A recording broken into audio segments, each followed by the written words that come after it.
Hello, GHC youth. I hope you're having an amazing week. Can you believe how quickly the weather has changed? I was starting to wonder if we were going to get a real winter at all this year, and now it looks like we're going to be having freezing rain and maybe snow for the rest of this week. Well, pretty cool. Hey, we are in our new series called Real Life Emotions. And your emotions are part of God's design. It's important to understand that. God has a plan for how you deal with those emotions based on His Word by your faith.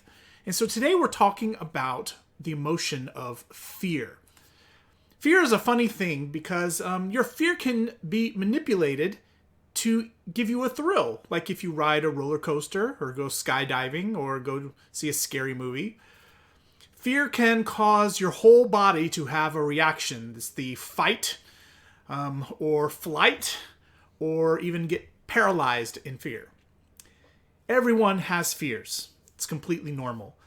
But if you don't allow God to deal with the fears deep in your heart, they can turn into lifelong issues, leading to anxiety or guilt or depression.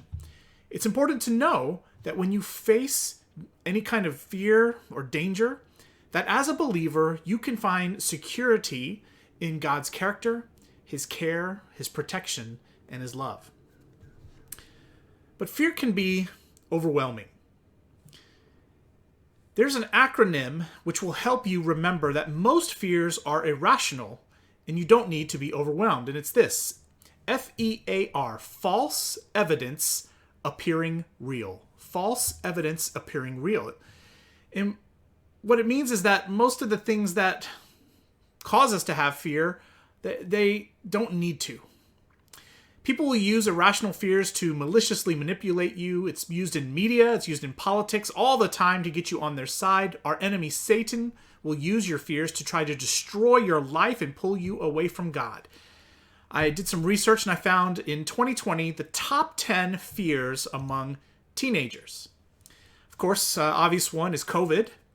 There's peer pressure. There's sex. There's failure. There's climate change, money, your future, being bullied, your identity, your safety, and even embarrassment. Now, when you get down to it, these irrational fears are because of our lack of trust and confidence in God and His power. A lack of trust in God arises because we aren't familiar with His character like we should be. We don't understand or realize how loving and how powerful God is. And so fear is the result of losing trust in God. Fear is the result of losing trust in God. We have fear, it means we're not trusting God. Do you remember the story of Jesus walking on the water from Matthew chapter 14? He goes out there on the lake in the midst of kind of a little storm. He's walking on water, and Peter sees Jesus on the water and asks Jesus to call out to him so that he could walk on the water too. And this is what the Bible tells us. Peter answered him, "Lord, if it is you, command me to come to you on the water." Jesus said, "Come." So Peter got out of the boat and walked on the water and came to Jesus. But when he saw the wind, Peter, he was afraid and beginning to sink, he cried out, "Lord, save me." That's usually the exact same situation that we find ourselves in when we have fear. We get afraid, we begin to sink, and we just cry out, "Help, God, save me." And then Jesus immediately reached out His hand and took hold of him, saying, "Oh, you of little faith, why did you doubt?" It seems that as soon as we lose focus on Jesus, we will notice the wind, we will notice the waves, we will notice how deep and dark and scary this water is. But the thing is, we don't have to worry about all of that. We just need to keep our eyes on Jesus. You'll notice it was as soon as Peter looked away and saw the wind and the waves, he took his eyes off Jesus. And that's when he started to have trouble. That's when his fears started to overwhelm him. But what was the big deal anyway? Jesus was right there. Jesus had the power to have him walk on water. Jesus could do anything. And besides, even if he fell in the water, I'm sure Peter could swim, right? But that's what fear does. It makes a big deal out of what should be no big deal. But because you have Jesus, nothing is bigger than Jesus. You don't have to fear. So if you're struggling with some fear in your life, listen to Jesus as he asks you the same thing he asked Peter. Why do you have such little faith? Why do you doubt? Jesus, in that question, he's not trying to make you feel bad. He's not trying to make you feel guilty. He's just trying to draw attention to, there's no reason for you to fear and doubt. He's inviting you to take his hand, just like Peter, so that you can have no fear and he can lead you on. Because when you have Jesus, when you truly have Jesus, you have no fear. When you truly have Jesus, you have no fear. Let's turn to our Bible study passage in Psalm 91. I'm not going to read the whole thing. You can read that in your class. I just want to read to you the end here. This is his promise. And I'm going to read you this promise from God as if he's speaking to you directly. So I'm going to change the pronouns a little bit so it's directly to you. Verse 14 says, "Because you hold fast to me in love, I will deliver you. I will protect you because you know my name. When you call to me, I will answer you. I will be with you in trouble. I will rescue you and honor you. With long life, I will satisfy you and show you my salvation." That's Jesus' promise. When you have Jesus, you have no reason to fear. Let Jesus build up your faith and your trust in him so that fear is not an issue.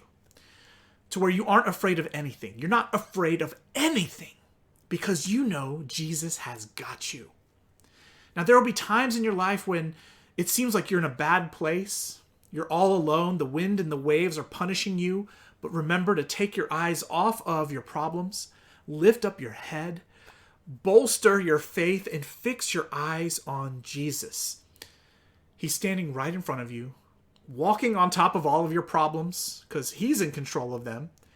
And he has his hand extended out to you, ready to grab hold of you. So in your class, read through the rest of Psalm 91 and let it be your source of hope and strength when you're afraid. Whether that's an exceptional event, just like one moment of your life, or whether it's a recurring fear deep in your heart that you carry with you always. Fears are part of normal life. You have fears. That's normal. You will not go through life without fears. But God is inviting us. Jesus is inviting us into his presence where he can take hold of us and we can be free from fear. Where our trust and our faith is built upon Christ, not our circumstances, not our situation, not our problems or our hardships or our tragedy. Remember that top 10 list that I mentioned? The fear of COVID is gone because you know that God has your life in his hands. Fear of peer pressure is gone because you fear God and you fear no man. Fear of sex is gone because you trust that God's plan for marriage is true and good. Your fear of failure is gone because God never fails, and persevering through your failure builds your character. Fear about your future is gone because you can't even control your future, but you trust God who does control it. Fear about your identity, gone because this society, this culture can't tell you who you are. You are a child of God. When you find yourself overwhelmed by fear, the only answer is Jesus.